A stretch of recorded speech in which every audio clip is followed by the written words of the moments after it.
Welcome to Combat Zone with Ben the Bane Davis on Stadium. Folks, welcome back to the Combat Zone. I'm your host, Ben the Bane Davis. It's fantastic to have you with us.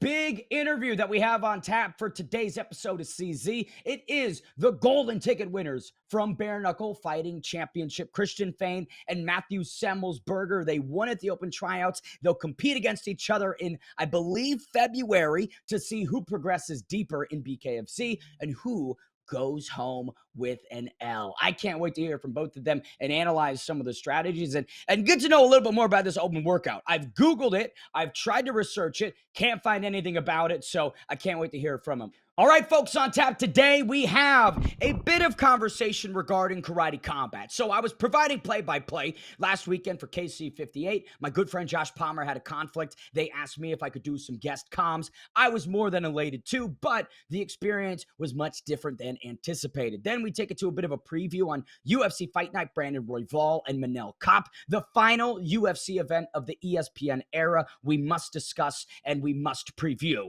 After that, we'll take it to some updates around the combat sports world. Our good friends over at PFL, BKFC, and Glory Kickboxing have some news that I think is worth your attention. And then I might just ramble on about some of the ins, outs, and otherwise that has captured my eyes and my memory throughout the last 7 days. But before we get to all that, let me tell you about my weekend and start off with not karate combat, but maybe a different kind of nightmare with Welcome to Derry. Gang, I don't know if you've seen this show. I'm not sure if you're even a fan of the two movies, It featuring Pennywise the Clown, but this show is a banger, right? It's a 10 out of 10. I love it. The concept's inventive. What they're doing with the IP is reimagining this world in a 1960s framework. And I would say laying some really cool narrative tracks, right? With the military trying to capture Pennywise, use him as a weapon of mass destruction, a new group of kids trying to unravel this age-old mystery that we have seen on the big screen, but now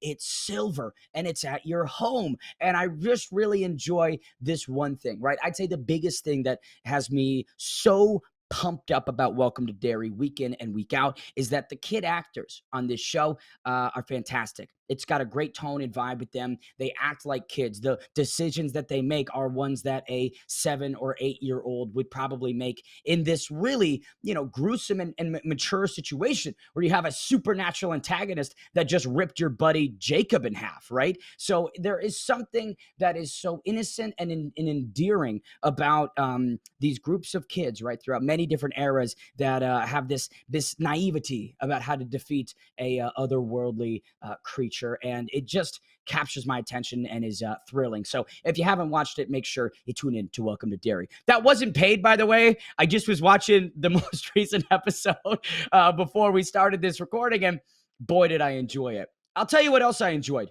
Karate Combat 58. Now, this is a long-ish section of our intro because I need to set the scene for you. Now, when I was getting started a couple years back, I had worked about 8 or 9 karate combat events in the fighter ops and marketing departments, right? Suggesting content for digitals, helping with the fight night coordination, right? Getting the VIPs situated, making sure that everything's taken care of to the best value add that I could, helping with the broadcast assets, right? Managing the head-to-head interviews beforehand. There was just a lot of hats that I was so eager to try and wear because I was young and I wanted to do all I could. I wanted to keep my foot not only wedged in the door to remain open, but burst through further and become a greater tool in the tool belt. Then I was able to provide some tertiary play-by-play commentary, which as time has gone on, has become my biggest curiosity, my biggest passion. And they did a series called The Kumite, which is like a developmental Dana White's Contender Series-esque show that I thought was great programming. We did 3 tournaments all in one day, and after that was released, they never did it again. So the play-by-play scratch that I got with the Kumite never turned into a full claw, if that makes sense.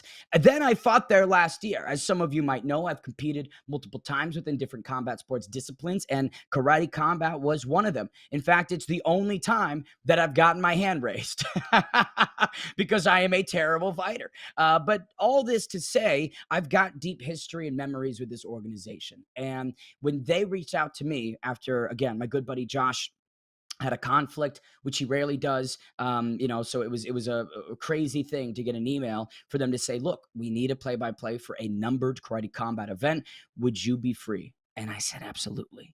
This is completing the circle. This is the Cody Rhodes finish the story for me, right? And it was an honor and a pleasure because Josh Palmer, a great buddy and a really excellent play-by-play. And so if you're going to fill those shoes and keep that mic warm, you have to bring the A+ game. So gang, I entrenched myself in notes after notes after notes, preparing narrative storylines for these athletes and establishing the stakes and trying to articulate things the greatest way they could be. I wanted this to be the best viewing experience possible. I wanted this to be a not a magnum opus because that is impossible from a play-by-play standard, but man, I just wanted to deliver, right? I wanted to bring hot sauce, and I couldn't.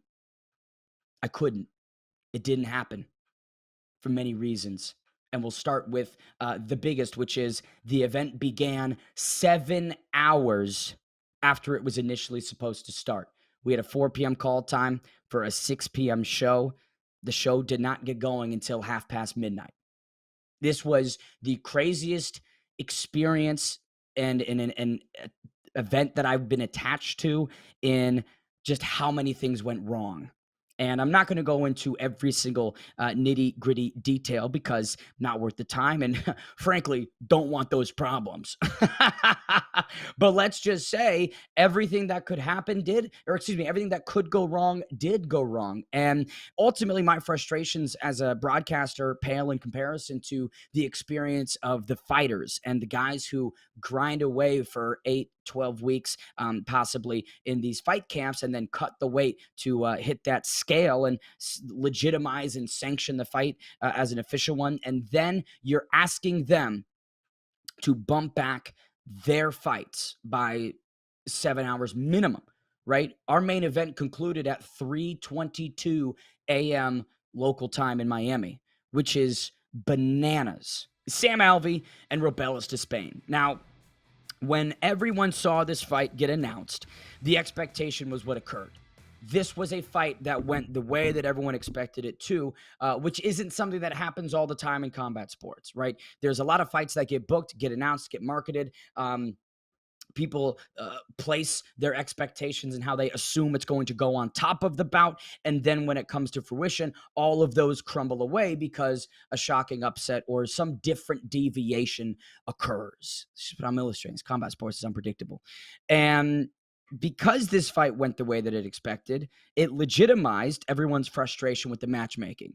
It legitimized and validated everyone's concerns when this fight was announced. Instead of people going, man, we were all wrong to assume that this was going to be a massive, KO, which again, it turned out to be. Alrighty, let's take it to today's programming. I'm so sorry for the length of Karate Combat, but you must appease me a little because I was broadcasting until 3:30 in the morning, and I must talk and use the outlet at which I have access to. Okay, so the final UFC event of the ESPN era is UFC Fight Night, Brandon Royval, and the star boy Manel Kape.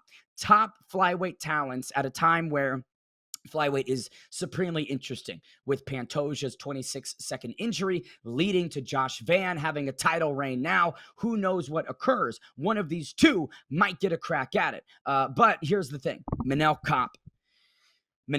Kape is annoying. I wish I could say it in a little bit more of a deeper, maybe even more subtle way, but the guy is a little bit annoying, and his mentality I don't think is the best one, because he'll clown on so many people for not having warrior DNA or for pulling out of different fights, but he's had 9 fight cancellations in 4 years, with a good chunk of them being his fault. And Brandon Royval, a guy who, is, I would say, maybe a bit more diverse, but less power than Manel, less speed, less striking acumen, less ability to mix it up. Listen, it's a good fight, and I think it's certainly going to be a fun flyweight affair. But to carry the torch to conclude the UFC ESPN era, really? That's what we produce and put out? I just don't know, guys. It kind of deflates me a little bit that we go from something that, as amazing as Merab versus Yan 2. Fight was brilliant. And instead of ending with the exclamation point, we now platform to the highest degree a guy like Manel Kape. And that's how we close it out instead. I just don't love it. But I will say I love this co-main event. Let's talk about this co-main event. Giga Chikadze and the big man himself, Kevin Vallejos, who is got the entire package. Kevin is a guy who gets it. He's marketing himself brilliantly. He's a very, very fun fighter that has produced great results so far. But this is a big step up. And actually, when I say big, I mean huge, because while he's coming off of a win over the globally recognized number 55 ranked featherweight in Danny Silva, he takes on the number 18th ranked Giga Chikadze. That's a massive leap, gang. And, Danny Silva's experience pales in comparison to Giga Chikadze's. Chikadze has operated at a high level, has taken on many high-level opponents, and I am just a little bit confused why my man Kevin Vallejos is a minus 250 favorite. How is he such a big favorite over Giga Chikadze? Is this line warranted? That's my question for you. Should he be a minus 250 favorite? What should it be? I get that Vallejos has only lost to John Silva, which it's aged really well. He took John to a decision, and then John Silva went on this stoppage streak before running into Diego Lopez, and so it looks good for Kevin. But again, minus 250 when you're taking a huge step up in the rankings against an experienced guy who, granted, Giga is riding back-to-back losses, and he's 1-3 in his last 4, with that lone victory being Alex Caceres. No disrespect to Bruce Leroy. I love Bruce Leroy, but it's not exactly an elite victory that gives me assurance, right? The last couple of years have not been kind for Giga Chikadze. He missed weight last time out. He's 37 years old, which is 13 years older than the 24-year-old Kevin. So you do think maybe that minus 250 price tag is justified. Maybe this is the old man Giga, and this is the passing of the moment. Kevin Vallejos, welcome to the top. That could be what we see.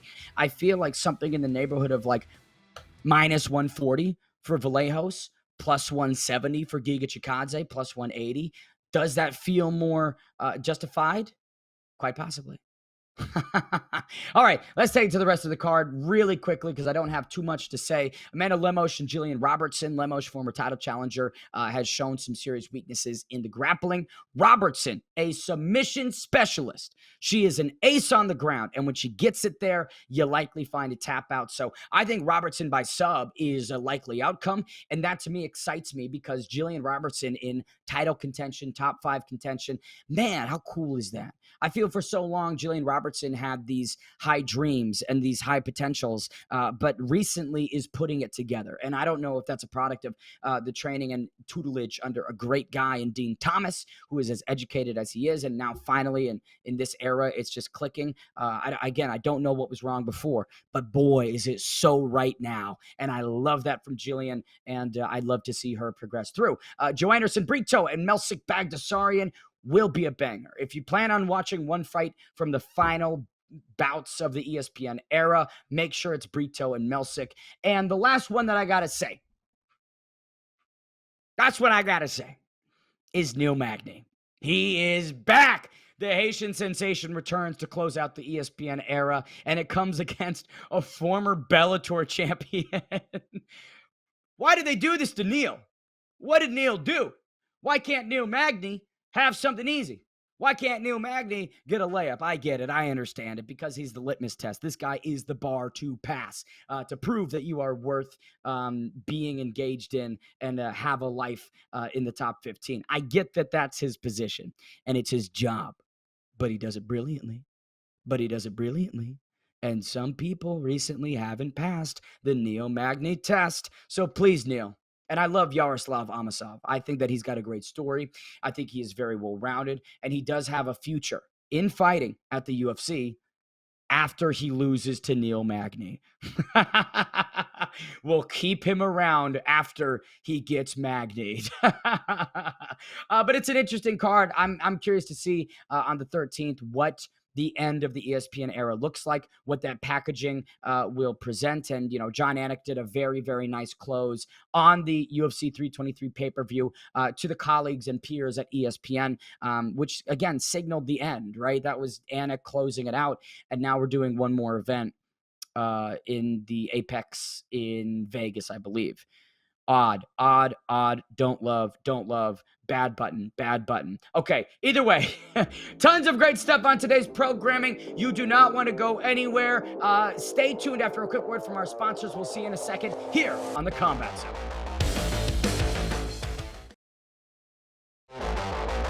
Folks, welcome back to the Combat Zone. Great to have you with us. Now, a couple things that I want to discuss that are of the not nice variety, which means that I'm going to preface this with a lot of love for, the Megan O'Leary and the broadcast team because of the constraints that they're operating under and the job that they are trying to do. And of course, there is the justification that they are the messenger, not exactly the originator of said info that was discussed on the UFC pay-per-view broadcast. But either way, it contributes to a narrative. Whether you are the person creating the message or the one distributing it, you are building this narrative that ultimately is false. Ultimately is misinformation, which one side of the aisle loves to complain about, yet they do it all the time. So what do I mean by this? Alexandre Pantoja's shoulder, right? Did you clock that on Saturday?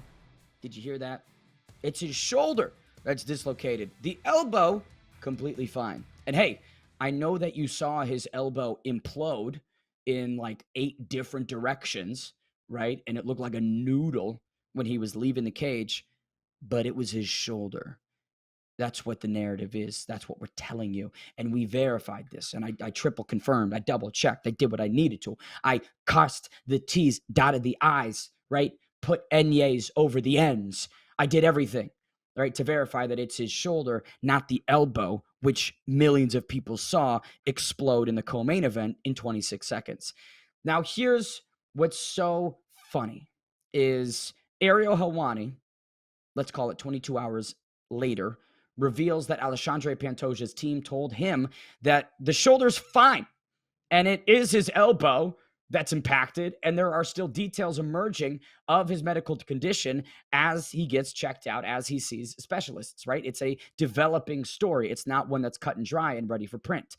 And it's great that Helwani was able to distribute the truth of that and the direct message from Pantoja's team rather than the secondhand stories that seemingly get spun for questionable reasons. Who said this to Dana White and Megan O'Leary, right? What type of tests did they go through to conclude that it was his shoulder and the elbow, which again, for the 18th time, we saw get eviscerated by virtue of posting after falling on a head kick? What type of tests did they do that led them to think it was a shoulder issue, not the elbow? Why not wait until he is seeing specialists in hospitals and then advertise their conclusions instead of the words of an unspecified expert practitioner in the locker room?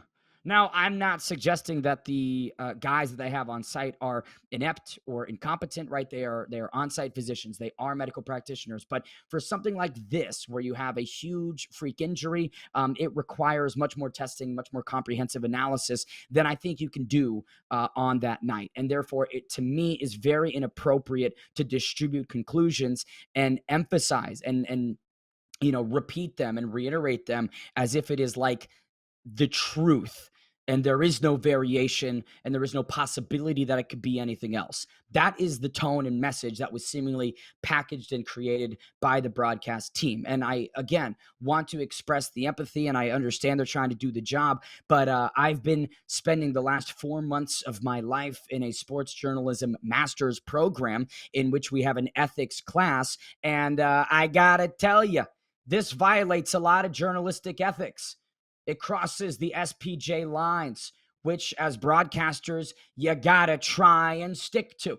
And the fact that on a UFC pay-per-view, the last one of the ESPN era, maybe the last one ever, it was just so blatantly crossed over all of these lines and pillars that journalists want to abide by, and a lot of the broadcast team really do a good job traditionally of living up to.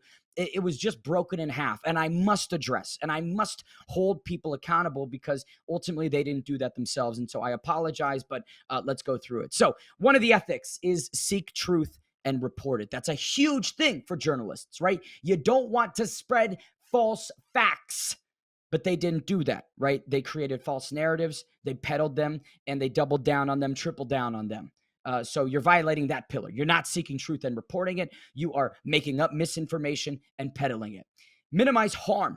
Journalists are obligated to minimize harm. Situations are bad enough. Don't make them worse. Don't put yourself into it. Don't create more problems. Unfortunately, that's exactly what the UFC did. They maximized harm as it, is results in fighters being subjected to hate campaigns and distorts actual medical stats, right? How are they? What is their actual condition? Don't know, because I spread a false narrative that now the fighter is having to deal with all of these fans, and their position in the court of public opinion is completely soured for something that isn't even true. But because per 2018 MIT study, fake news travels 6 times faster than the truth, you've just plunged them into this bottomless swamp of getting on for something that's not valid. So it's maximizing harm. Now, one of the other pillars that they violated on Saturday night is be accountable and be transparent. And I'm going to sound like a broken record, and you can probably answer this question for me back home. Short answer. Did they do that? No. They were not accountable and they weren't transparent. The actual processes that led to them led to them asserting that it was his shoulder, not his elbow. What processes? Don't know. No transparency. And the practitioner that is finding these conclusions and feeding them to the broadcast team, not named, not disclosed, nothing that's going to splash back on him. By God, we can't have the practitioner that causes all this fake information, right? The originator of all this misinformation, can't have him on record. And maybe we could, right? Maybe I could dig in and find it. But again, they weren't disclosing and providing that in conjunction with the misinformation they were peddling about Alexandre Pantoja's position. So, yeah, fired up, annoyed, because violating principles that you are supposed to stand by.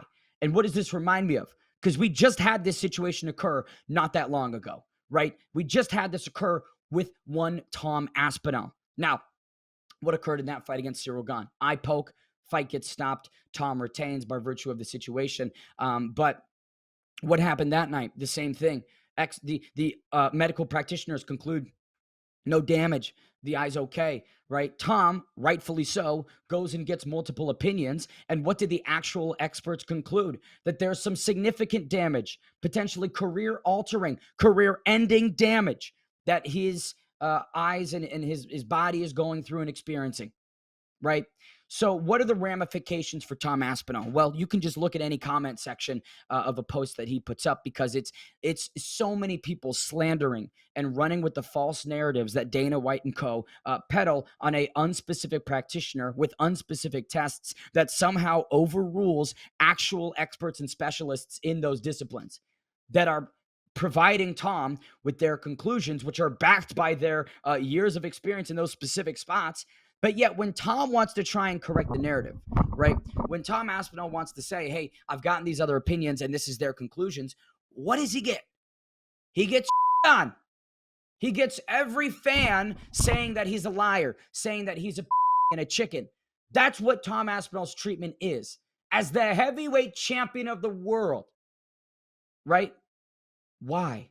Because that's the narrative that the UFC played. That's the card that they put on the table for Tom Aspinall to then deal with. And, Tom went on Ariel Helwani's programming and did say that he didn't really like the treatment. And Dana White hasn't exactly been directly trying to help him out. And, Dana then refutes that and says otherwise. But it's he said, she said. Either way, the fighter is suffering, right? The athlete who is making the sacrifices, and, your company wouldn't exist without these fighters. Your company does not exist without the talent, right? And you're already exploiting them in so many ways that to then, in these circumstances with Alexandre Pantoja and Tom Aspinall, right, to harm them further with these narratives that aren't backed by actual experts is just unreal. It is just so disappointing. And, you know, like I said at the beginning of this program, have a hard time finding someone that might be as transparent as I am. And the defenses to the decision to say it's his shoulder, not his elbow, everybody, some journalists that are, quite connected to the UFC and don't want to maybe disturb or ruffle the feathers. Obviously, the broadcast team that was distributing this. Look, I like all of those people. I still have a lot of love for them, and I think they're excellent at their respective jobs, right? But when you do have maybe a misstep, I think it's important to try and hold people accountable. I'm not saying at all that anyone should be fired or there should be huge ramifications. I just think it's important to have a little honesty and look in the mirror and go, you know what, that was bad. I'm not going to do that in the future. And people should afford them that chance and give them that opportunity to change and course correct. But we've seen this happen twice now in a short span of time. What does that indicate to me? That this might be a continuing occurrence. So I'm just going to say this. If we have more frequent instances of these journalistic ethics being violated and these pillars being walked all over by people who should be adhering to them or at the very least trying to, I'm going to continue to call it out. And I'm sorry, but I think it's stupid. All right. In other news, Joshua Van, right? Let's keep talking about this. The other half of that Pantoja situation. I don't know if I really loved his reaction to winning the belt. I don't know if I loved the candor in which he spoke in, the tone, because it seemed a little bit like a sore winner, telling people to cry about it, telling people, you that criticize his title and this reign. I think that's kind of the wrong way to play this because many people would say that he doesn't deserve the belt, but he simply has it, right? Deserves, right? Did he earn it by virtue of finishing Pantoja in a more definitive manner, submitting him, beating him on the scorecards? Did he earn it in that fashion? Not necessarily. What occurred was a sequence in which Pantoja throws a head kick and then posts, which 99.999% of the time doesn't result in the outcome that it did. But this time it does. The 1 in a billion where his elbow completely, disappears. That's the outcome that we're in. But because it's so improbable, do you deserve it? Because how many other times would that not have occurred and the fight would simply have continued from that position? That's the question I have to ask, right? He just has the belt, but deserves. I'm still torn on that. So if he had opened up the post-fight press conference and said, guys, I get it. Guys, I understand. Alexandre Pantoja, the great champion that he is, injured his arm, and I'm in the right place, right time to capitalize on that outcome, right? That result benefited me in the best way possible. This is a dream of mine that I've had forever to hold this title, and now I do. I'm going to embrace this as if I did KO him or, definitively earn it. And then in the rematch, when he's healthy, I'll make that a reality. And I'll fully and definitively earn this belt per everyone else's expectations. And I appreciate you guys. And, I'm going to celebrate this because I put in so much effort and now it is wrapped around my waist. Why would I not celebrate this? But I understand the optics. I understand all sides of this. And I get it. That's all he had to say, I think, right? That's all you needed to do. I totally get his perspective, baby, and this hostility that he has to anyone that's criticizing him. I get it, man. I get why you're handling it the way you are. And maybe it isn't totally wrong, right? I'm not even saying that he's completely in the wrong. I think that there were just better ways to have handled this. There's more optimal approaches that Josh Van could have taken that wouldn't have soured people's opinions of him. Right? In the court of public opinion, Josh Van, sore winner, that in a moment where he could have had a lot of humility and empathy, right, for this outcome, chooses to tell the fans to go themselves. There's no gain in refusing to kind of embrace the reality of the situation and kind of the optics of it and just have just a little bit of humility. There's nothing that you lose by doing that, Josh. So why he didn't take that, I don't fully understand. Like I said, he's not totally in the wrong, I suppose. The guy's entitled to do what he wants, and he is the champion. He is the champion. But does he deserve that throne? At the moment, I'm torn. But you know what I'm not torn about is how much we have on today's programming. Still so much left to discuss. We've got a great article from Chuck Mendenhall over at Uncrowned about the greatest heavyweight champion in combat sports, as well as some big updates on all of our partners that you don't want to miss. We will see you in just a second here on the Combat Zone.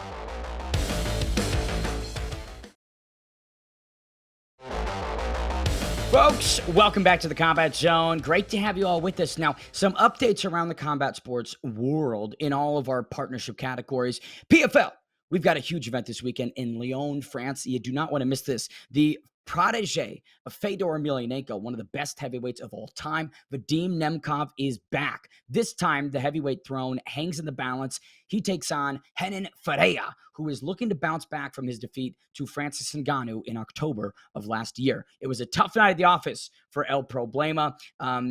Very, very frustrating affair for him. But could this be the bounce back opportunity that reminds us why he stepped in there with the Predator Ngannou in the first place? Unsure, I'll say this, why the distribution is the way it is. I think it's on ESPN Ultimate or Unlimited. It's one of the two. I simply can't remember. I wish that there was maybe a simpler way, right? Is it just part of my ESPN Plus subscription package? Couldn't that be great? But either way, it's on one of those two. Make sure you tune in. I certainly will. And again, if you didn't catch it, we might be putting it later in today's programming for you, but catch it online. Beat the Bane featuring Renan Ferreira. You don't want to miss that. Glory Kickboxing. So Collision 8 is happening this weekend on DAZN. Main card starts at 1 p.m. Eastern time. It features the main man himself, Todd Grisham, on the play-by-play sticks. Always good when he is providing the audio to the video. And they did just announce that they have a official crypto partner, which is Kraken. I don't know what Kraken is. But listen, good for them on capitalizing upon the financial structures of this present day world, right? Income streams are income streams. And for a lot of these combat sports promotions, money's money, and you need money to operate. And ultimately, it provides platforming for world-class athletes and kickboxers. So, listen, I don't know what Kraken is. I don't know what it does necessarily, but if it's assisting Glory Kickboxing, then I suppose the ends justify the means, don't it? Okay, BKFC, interesting update over at Bare Knuckle Fighting Championship. So there's a story that came out on December 5th. And the headline from Jesse Holland over at MMA Mania is emotional BKFC fighter forced to, quote unquote, fight for free after failing to sell tickets. You don't sell tickets, you don't get paid. Now, this captures the story of Julio Alberto Perez Rodriguez. He's scheduled to fight Stephen Townsend as part of this upcoming December 5th card. It just happened a couple days ago. But this story was posted, and Julio goes on record saying, I want to make this video without any intention of hurting anyone or speaking ill, but something just happened to me. There's a person I always give a couple tickets to sell them for me. They always sell 20, 30 tickets. I gave them about 20, and they returned them to me yesterday. They waited until the last day and didn't tell me anything. And maybe they thought they were going to sell them. I don't blame them or anything, because in the end, it's a favor, but they should have told me a few days earlier so I could have picked up the tickets. As for me, I trusted them and didn't write it down or anything. As for them, since they didn't write to me or anything, I thought they had sold them as always, and I was left with 20, 30 tickets. There's no secret to anyone that if you don't sell tickets, you don't get paid. So I'm going to fight for free, and nobody wants to go up there and take punches and fight for free. I'm going to do it, right? So this is a interesting spot. He successfully makes weight at 204.2 pounds. And he furthers and says, I don't know what's going to happen from here on out with my career because I'm not going to fight for free anymore. For anyone, excuse me. I'm going to do right by them with this, with the people who were supporting me for this fight, the people who did buy their tickets. I'm going to do right by them. I'm going to go up there and give it my all. After this fight, I don't know what's going to happen. Maybe I'll decide not to fight anymore, right? Maybe he's going to be done. Now, this isn't the one and only ticket issue that BKFC has had. They had that issue with Frankie Edgar, which was apparently about something with ticket sales, which prevented Frankie. That was the story that we heard. But I don't know if that is the truth. I'm willing to not say too much either way because, listen, information's not known. Maybe that is what occurred. Maybe that isn't. I simply am unsure. Either way, Julio Perez Rodriguez was TKO'd by Steven Townsend in round number 2. So dares to get in there for free and gets finished in the second after getting finished in 3 seconds by Esteban Rodriguez. A very tough skid for this guy. Heart goes out for him. These aren't results that you want after a 3-0 start to your BKFC tenure. But I must ponder this, right? Stick with me for a moment, gang, because that's one side. That's the fighter side. But from the BKFC side of this, I suppose you could say, and I want to, we don't know how many tickets he already sold.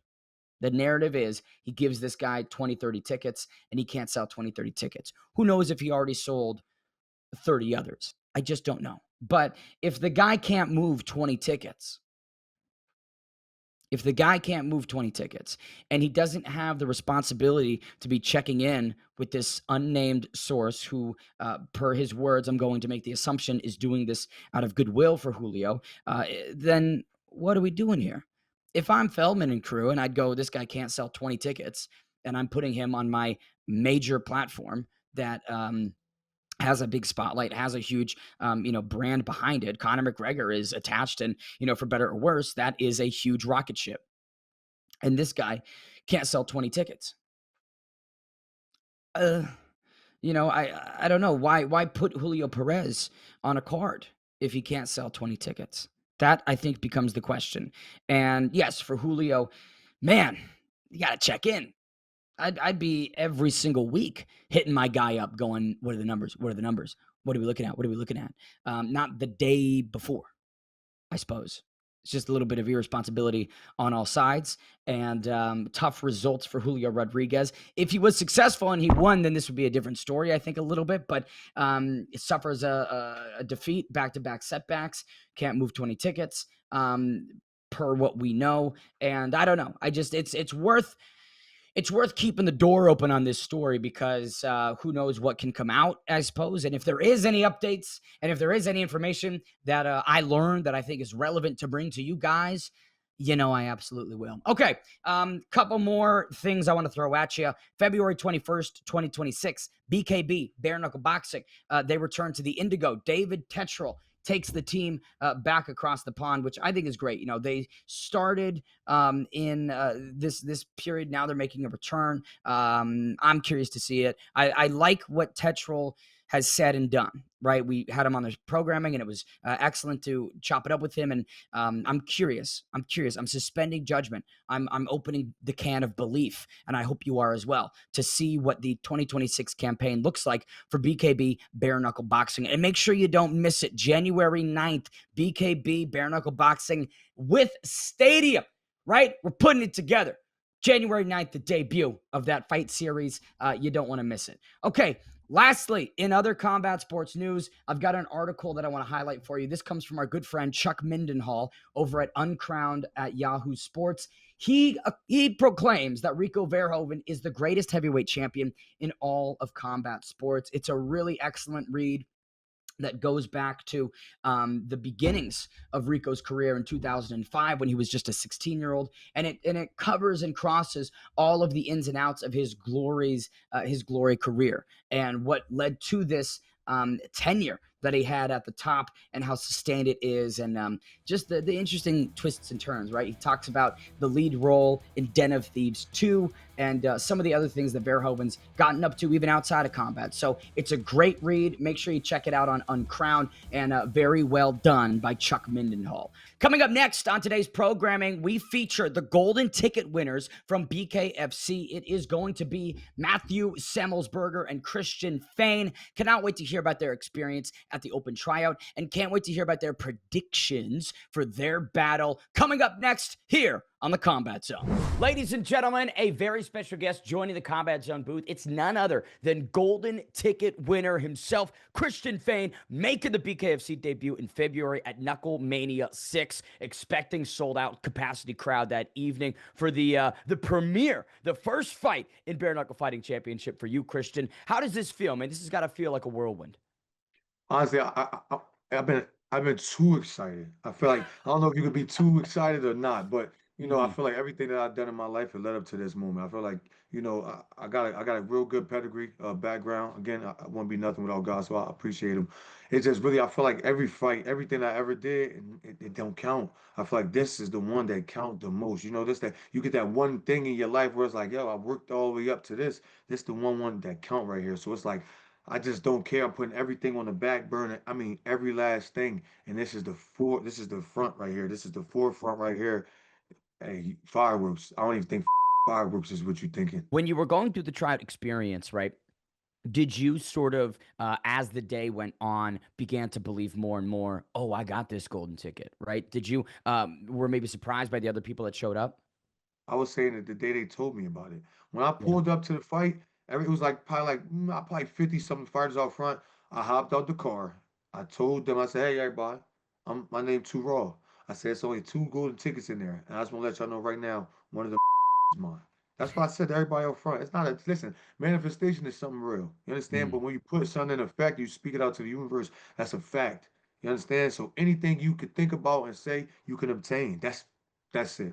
That's it. So it was mine. If you look when they drop certain stuff, if you see us before we do the bag work, before we do the punch meter, everything, you're like, what's wrong with him? I look like I'm over there like this. I'm like, Yeah. because it's like I was itching. It was like, can we get to the sparring? Can we get to the work? I want to outwork everybody. It's mine. It's mine. It's I mine. I love it. couldn't even. It's mine. What was your assessment of Matthew Semmelsberger? Did he maybe get on your radar throughout that day? And when he was given that other golden ticket, were you maybe like, okay, he deserved that relative to everyone else that showed up to the tryout? Um, it was the one. I think the one kid that drove like what was it, like 13 hours or something. Mm. He was the only one that like caught my eye. That was like, oh, like, I like it, like Something's his there. style. Yeah. But other than that, no, no disrespect to him. 'Cause I wasn't paying attention to really nobody else.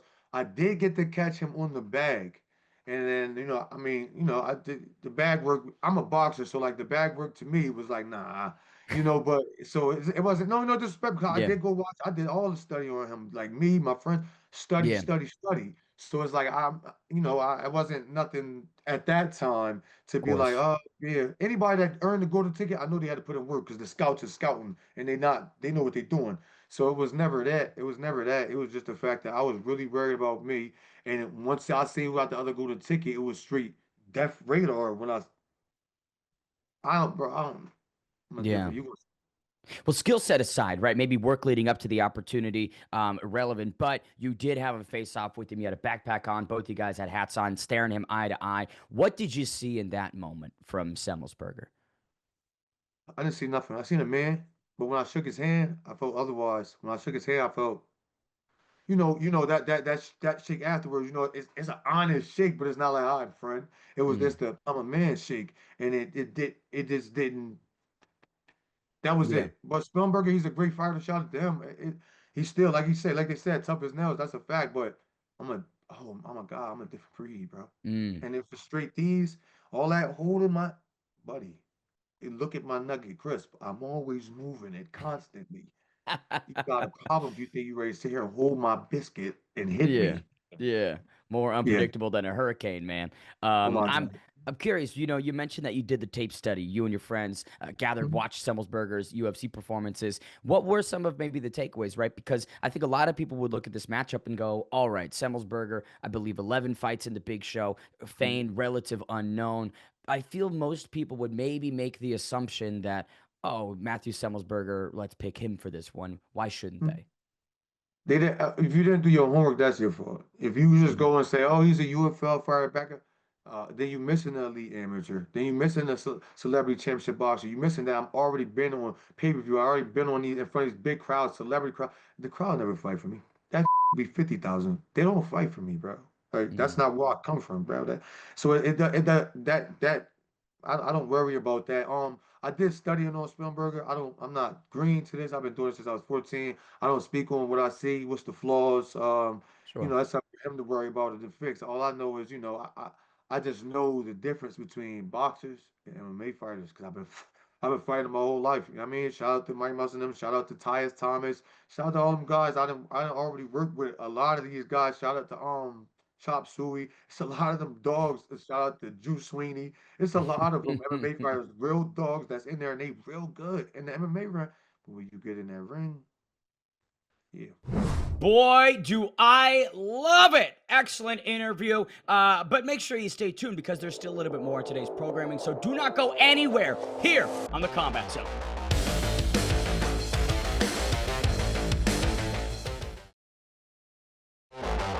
Folks, welcome back to the Combat Zone. I'm not going to waste any of your time. I'm just going to send it right back to our esteemed guest that we have in the booth here at the Combat Zone. I want to ask about a couple other elements of you because obviously signed to Universal Music Group, you have this creative bone in your body as well. Where does that stem from, and maybe what is the balance that you strike between musician and combat sports artist?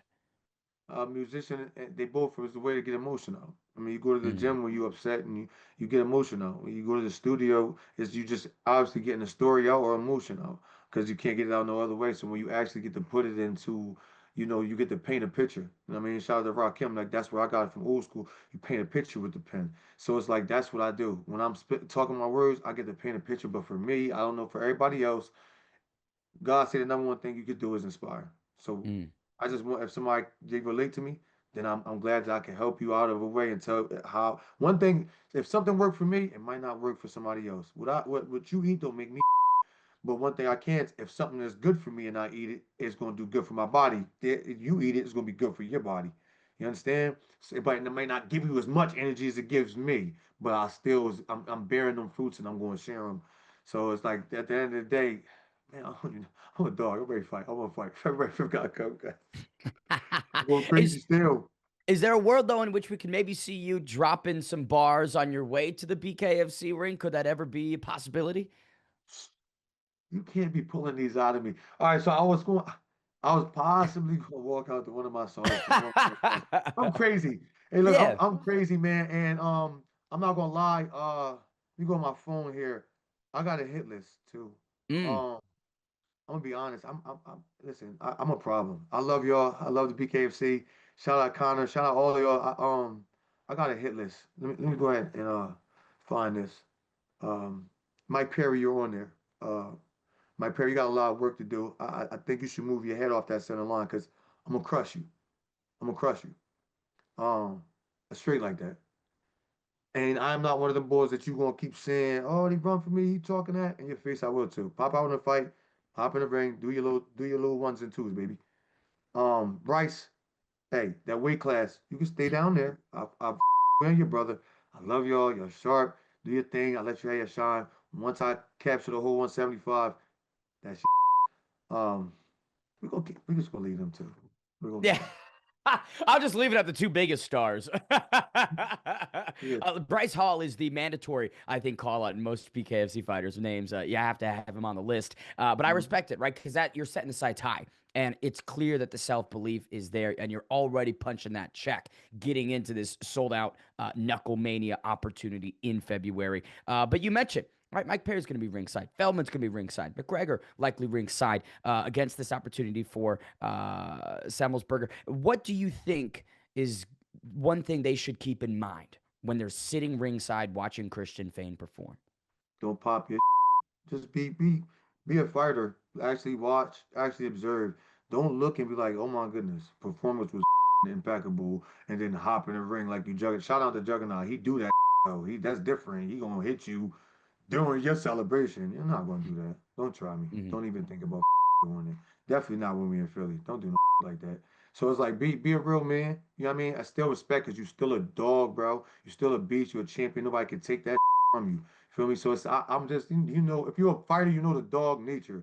I don't gotta disrespect you to come at you in a warrior background sport. I don't gotta disrespect you but we'll know if how he react and let me know if you got in your feelings and let me know when you could pay a bill off emotions.